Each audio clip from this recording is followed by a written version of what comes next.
Rough road.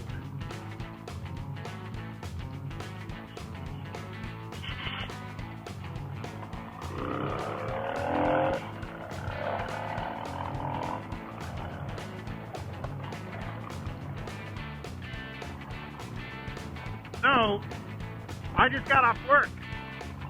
Monday, beautiful day. It's 65, 66 degrees, something like that.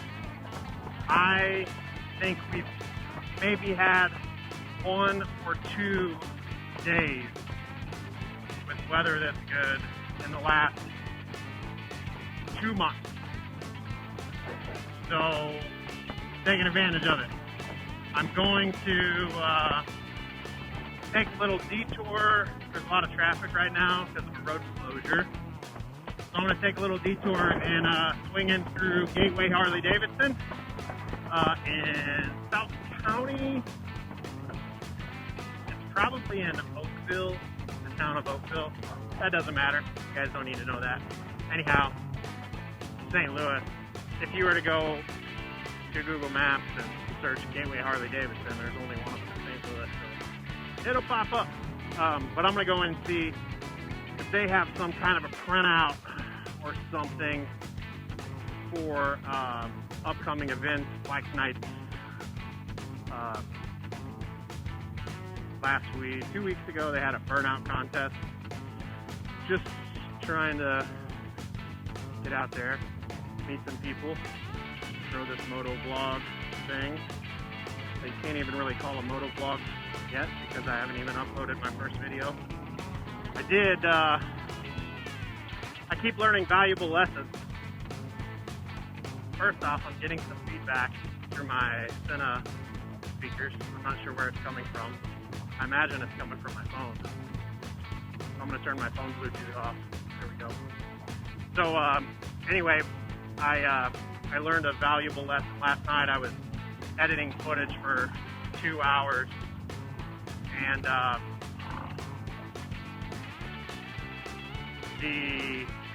using Adobe Elements 15 or Adobe Premiere Elements 15. Come on, people. Come on. A blinker out or something. So I spent about 2 hours, just a little under 2 hours editing, and I was pretty happy with the video, especially for my first video. And I went to render the footage, and then it was acting a little funny during the render process, and then but it got through it still. It didn't freeze up, and then I went to export it to my hard drive, and the program crashed, lost everything. Thought that I had the autosave feature on, and I'm pretty sure that I do. But I searched my entire computer, my entire hard drive, and could not find any autosave files. So there's that. So I might be looking for a different editing software soon. Maybe not even different, just newer. You know, the Adobe Premiere Pro, maybe. I think there's a 19 now, so that's a possibility. But for now, just keep getting some footage, going on local rides, meeting new people, doing last-minute lane changes that I shouldn't do.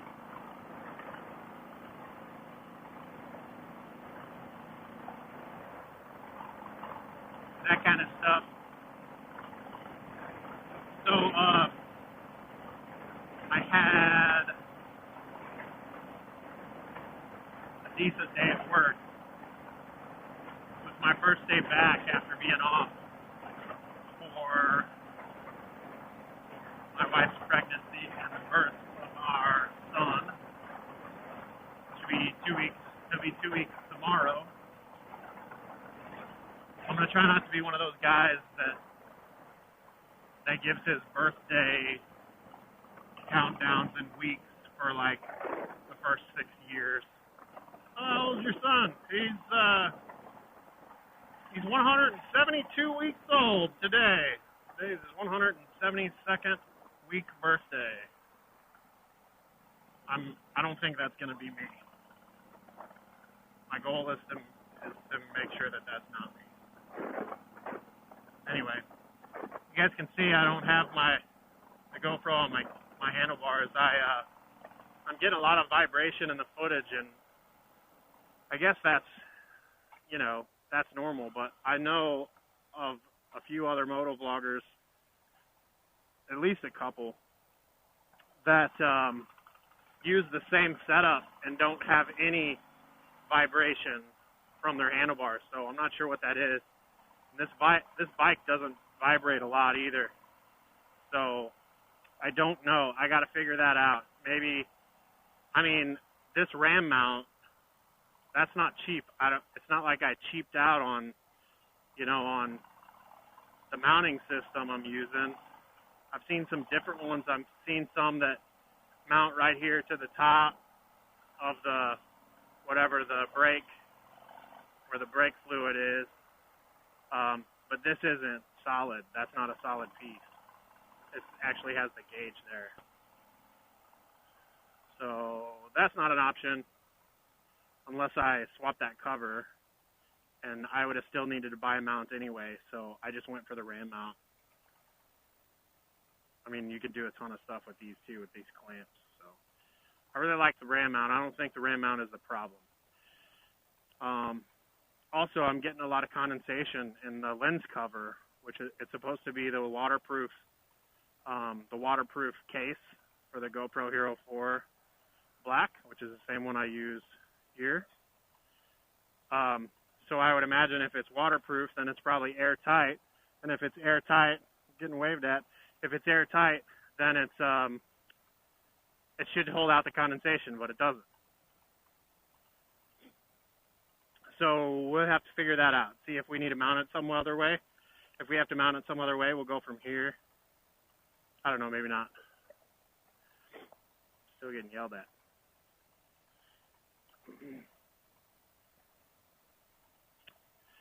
Gateway is right on the other side of that light.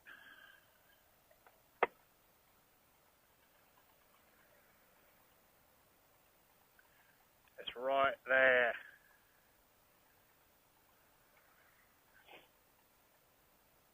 Sometimes when I'm bored and there's an awkward silence, I randomly break out into foreign accents. I apologize in advance. I am sorry.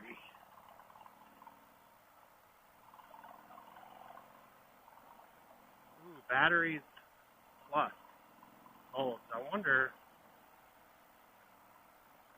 It's probably a no, but I would like to run in there and see if they have anything for the GoPro, because this thing's only getting like 20 minutes or 25 minutes of solid record time. That's not enough. Not enough at all. All right, Gateway, Harley-Davidson. This place is pretty awesome, man. But I gotta say, I don't think I've ever been in a Harley dealership that I didn't like. And they always have some sweet-ass used bikes here. And they do their courses here. This is a good facility. I really like this one. This one and Docks are my favorites. Docks, I know almost all the guys there and gals. But I don't know, I've never bought anything from these guys, but they're always so nice and so friendly and so eager to help, and that makes it tough. It makes it tough because how do you decide who you go with? I mean, I got buddies, I got friends that like I would consider good friends at Docks. But these guys, man, they treat me so good every time I come in here. I've never even bought anything from them. I mean, I've done service stuff here, bought parts and stuff, but never bought a bike. And you can see their selection is pretty decent, especially considering we have 3 Harley dealerships within about a 25-mile radius in St. Louis. We're lucky that way. Anyway, I'm going to shut this thing off, head inside, see if they got some flyers and stuff, and we'll go from there. All right, guys. We're going to go on a little test ride here. This was not part of the plan, but I have been curious about these for a while, and they talked me into it. So we're going to ride with Mike here. This is a 2018 Harley Davidson Fat Bob, and this is the 107. So it comes in a 114.2, but I was just talking to him about the power output. This one puts 110 pound-foot of torque to the rear tire. That's a significant difference from what I'm riding over there. Say hi to Mike. Mike, say hi to YouTube. So he's going to be riding a Dyna. He's a Dyna guy. When we come back, we're going to swap. That one's a 2014, right? Yeah. So I told him what my plan was, to pay that one off and eventually get into something that I could go a little faster in the twisties with. And he suckered me into a test ride. So we'll talk a little bit more about it on the way back.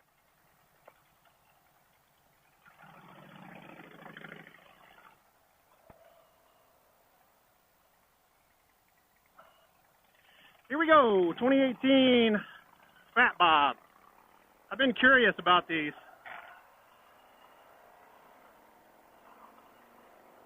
Oh man, the feeling already. I rode, I'm not going to say that yet. I'm going to ride it a little bit. Yeah, man, I'm going to say it eventually. I already know what I'm going to say. I can't tell you guys.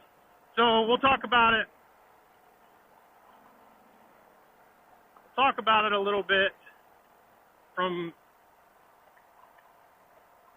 what I'm experiencing now. And I'm not going to compare it to the FXDR that I rode a few weeks ago.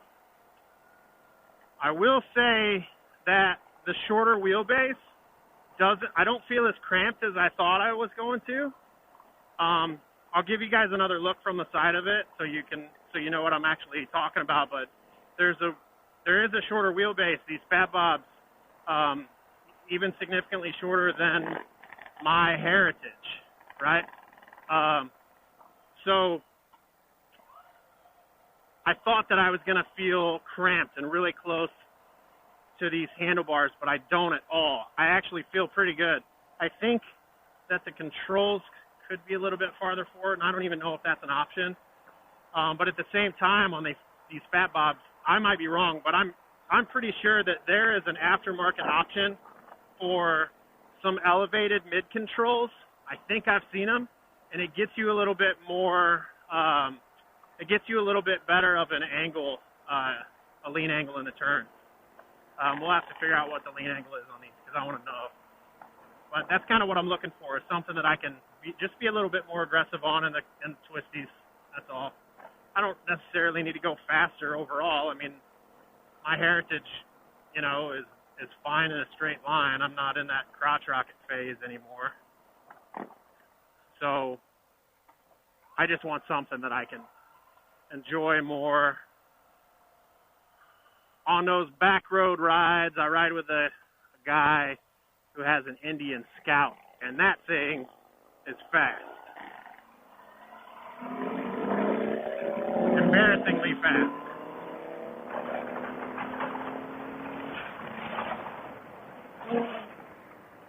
Yeah, this thing feels good. Why am I just now riding one of these? I don't know. I don't know. Maybe it's the price, what you get. I mean, this would not be a long distance motorcycle for me. My wife loves to ride. She probably loves to ride as much as I love to ride. Eventually, I think she's going to end up wanting her own bike. But this is not something that her and I can jump on and head down to Eureka Springs, Arkansas. This is a fun, solo bike around town, and the twisties on the back roads, headed to the wineries and stuff. I'm in Missouri. We got a lot of wineries here. And I don't know what the price tag is on this. I gotta say, I want to say the price tag on this is gotta be close to 18, maybe even over 20. Let me just ask real quick. You know what the price tag is on this?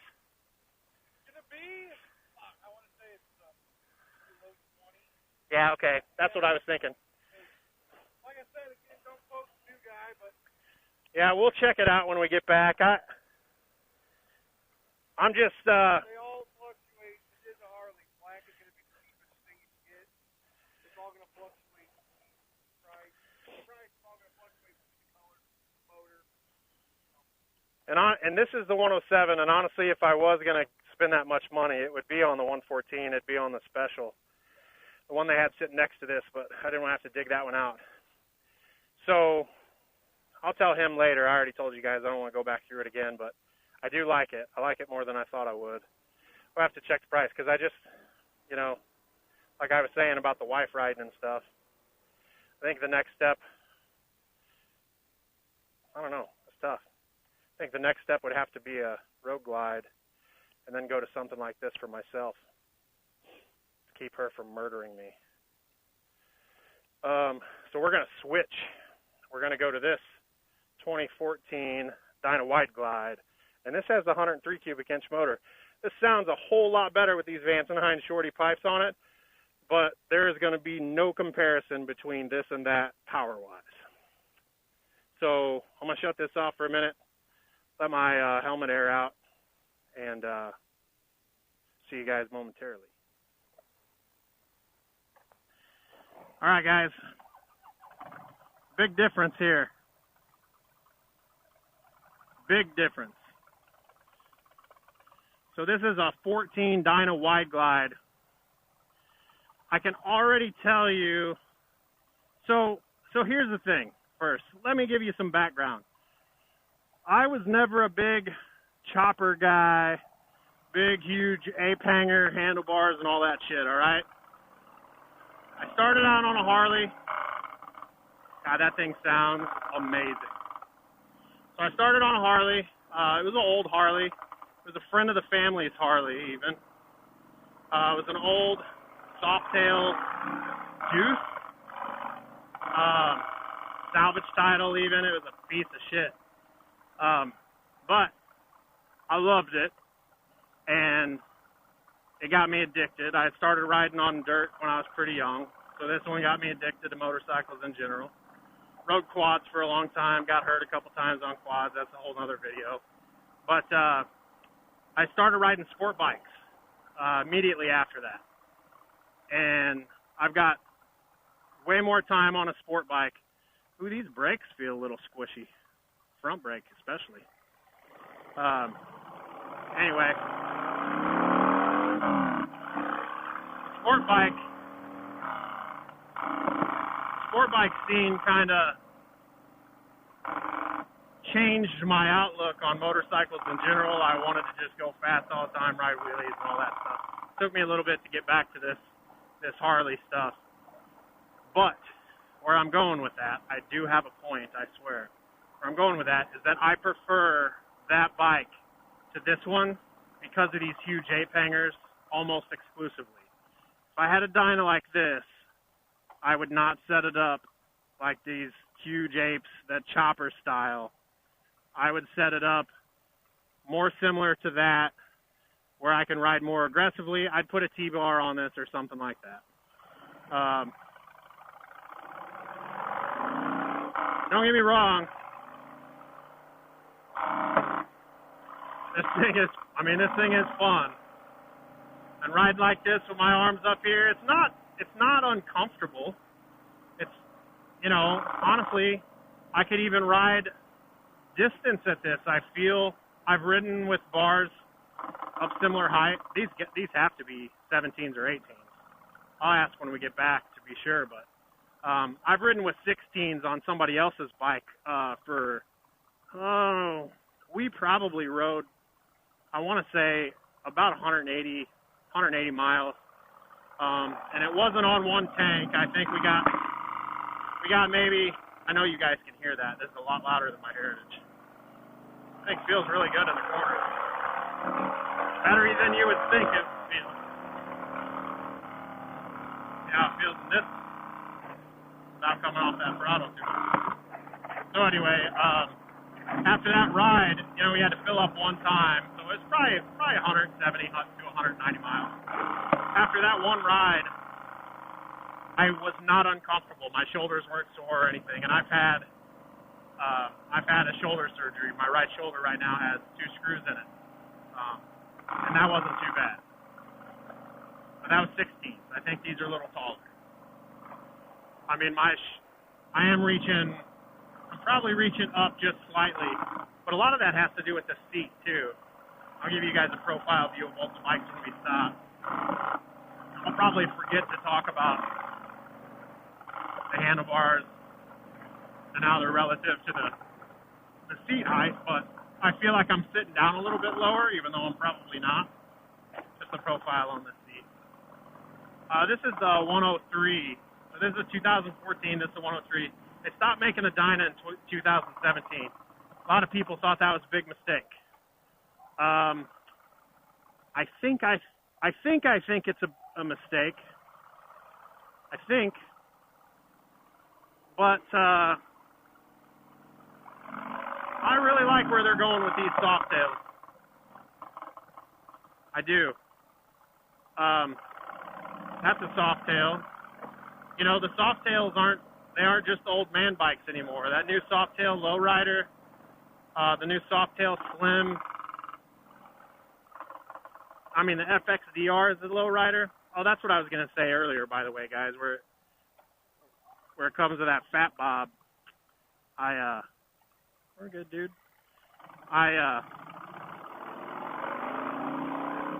feel like that fat bob is more aggressive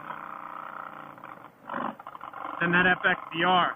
FXDR, I don't think they have one right now. I wish I could show you guys. That FXDR, I mean, you could look it up on the internet, I guess. It's worth a Google. But the forward controls on that, the pegs sit so far forward. And then the handlebar sits so far forward too. The FXDR has the clip-ons. So with the clip-ons and the pegs way forward, you feel like you're like I feel like I'm folded in half. I don't like that at all. I did not feel that way on that Fat Bob.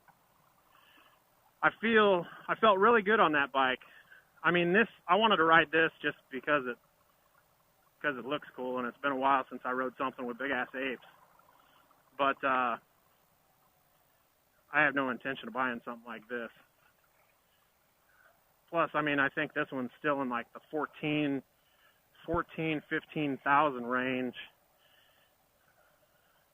This ape sure does make it easy to back up like that.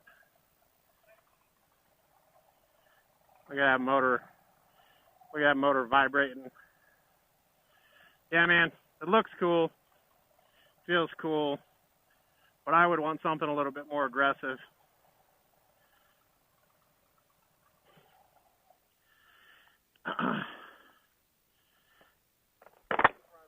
Did my kickstand fall off? No, behind the primary here. They're back here. Oh, damn. Yeah. Check that out.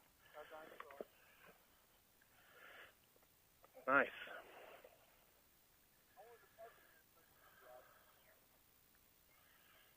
Yeah, man, after riding this, it just made me like that one that much more. So since I'm remembering, I'm still recording, I wanted to show them a profile.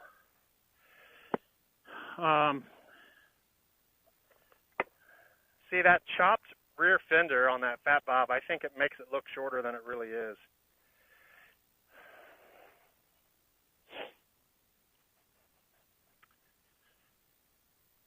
Totally different style motorcycle. Both masterpieces. And after I turned the camera off earlier, we were talking about the headlight. It's one of the things that I didn't like about the light or about the bike was that light. But he made a good point. When that thing's on and shining like that, looks totally different. Bright ass LEDs compared to these, especially. Makes mine look yellow. That's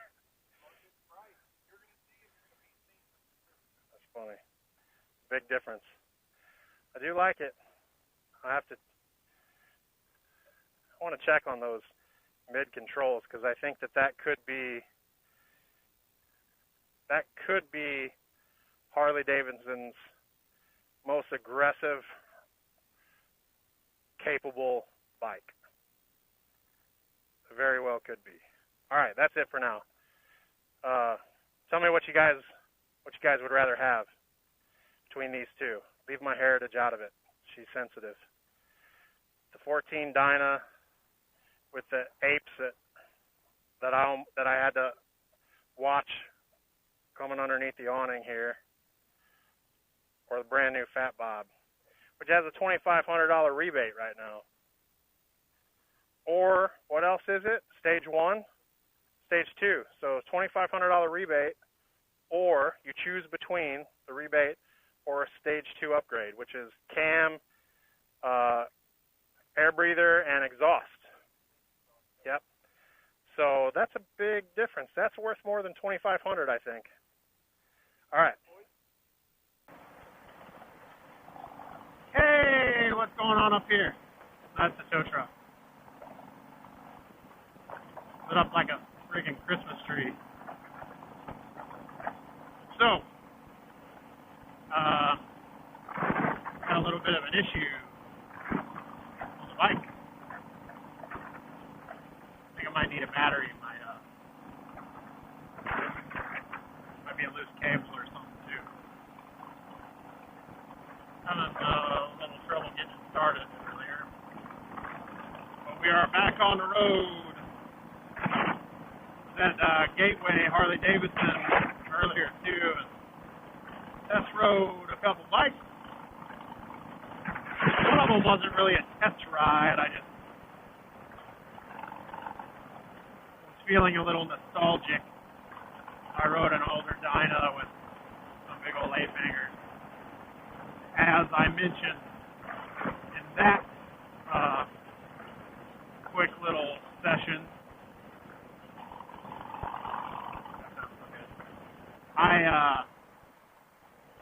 not a fan of the ape hangers on the Dyna, any Dyna. To each his own, of course. But I'm just not a fan. I'd have to put a T-bar on there, or even a drag bar with big old 8-inch risers or something. But it was fun. I rode that Fat Bob, I think is what it is. I always get them confused, man. So many, all these new Softail models, it's confusing.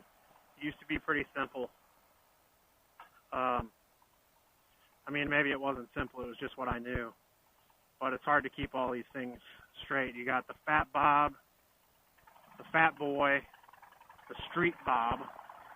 Those are the confusing ones.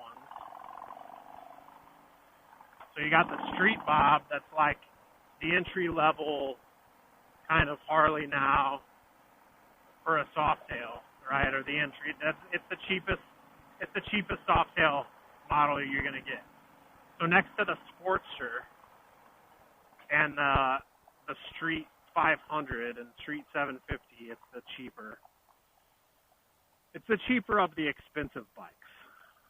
Can I say it like that? So you've got, then you have the Fat Boy. That one's got the big ass rear tire on it. It's got a 240, I think. It's got a 19-inch front rim. Usually, I think that I could totally be wrong. I'm just kind of brainstorming out loud, but I think it's got the 19-inch front wheel stock or standard. And it's got those mag wheels, which I'm not a huge fan of. And then you have the Fat Bob. So the one I was talking about before was the Fat Boy. I don't know if I said Fat Bob or Fat Boy, but the one I was talking about before is the Fat Boy. Fat Bob, in my opinion, is probably the most aggressive riding capable Harley you can get right now. Stock, the 107 Milwaukee 8 makes 110 pound-foot of torque to the wheel. That's what's claimed. I haven't seen any dyno sheets on that. I'm gonna have to look it up because I know they're out there. I thought I read something that the 107 was not actually making the claimed pound-foot of torque to the wheel. But I have to look that up. Anyway, I rode it, man, and I liked it. It was quick. It felt good. It felt light. It felt nimble. Be fun in the twisties. I started to say earlier, I got a buddy that's on a Indian Scout, and that Scout is, people talk a lot about how expensive Harleys are, but man, those people haven't been into an Indian dealership because those bikes are extremely expensive. They do make some good horsepower. I mean, his Indian has got a couple mods done, basically like stage 1. He's got exhaust, a tuner, and intake, I think, on his, and he makes 100 horsepower. Excuse me. And that thing is quick. I don't want to say fast, because when I say fast, I'm thinking in terms of, like, you know, my last crotch rocket was a Gixxer 750. That bike was fast. The one I had before that was a CBR 929. That bike was fast. These cruisers are just, they're quick, and they're powerful, and they're heavy, and they're fun. But they're not fast. Big difference. Man, does this thing sound good.